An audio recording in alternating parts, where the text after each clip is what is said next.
విశాఖ శివారు ప్రాంతంలో పెను ప్రమాదం తప్పింది. హైడ్రోక్లోరిక్ యాసిడ్ ట్యాంకర్ లీక్ కావడంతో ఉధృత పరిస్థితులు నెలకొన్నాయి. తూర్పుగోదావరి జిల్లా సగ్గుండ ప్రాంతం నుంచి బయలుదేరిన ఆయిల్ ట్యాంకర్ చిప్పాడలోని డివిసి సంస్థకు అన్లోడ్ కోసం వెళ్తుండగా ఈ ఘటన చోటు చేసుకుంది. ట్యాంకర్ నుంచి రసాయన ద్రవం రహదారిపైన లీక్ కావడం ప్రారంభమైంది.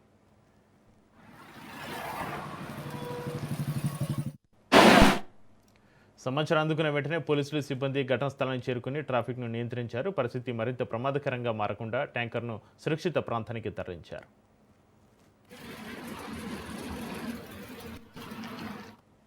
లీకిన రసాయన ద్రవం రహదారిపైన వ్యాపించకుండా అధికారులు తక్షణ చర్యలు చేపట్టారు. సమీప ప్రాంతంలో ప్రమాదం విస్తరించకుండా జాగ్రత్తలు తీసుకున్నారు.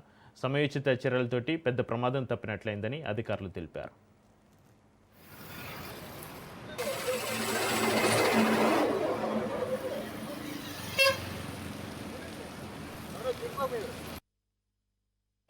ఏటైంది ఇది బండి?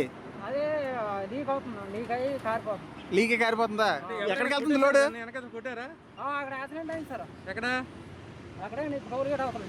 ఎవరు గుద్దేశారు? ఎవరు గుద్దేశారు? పుల్లబండి అండి, పుల్లబండి. ఏం బండి? పుల్లబండి, పుల్లబండి అండి.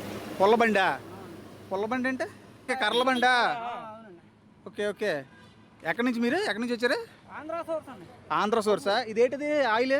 హెచ్సిఎల్ అండి, హెచ్సిఎల్ ఆయిల్ గట్ర కాదండి. హెచ్సిఎలా? ఏటైంది ఇది బండి? అదే లీక్ అవుతుంది, లీక్ అయ్యి కారిపోతుంది. లీక్ కారిపోతుందా? ఎక్కడికి వెళ్తుంది లోడ్?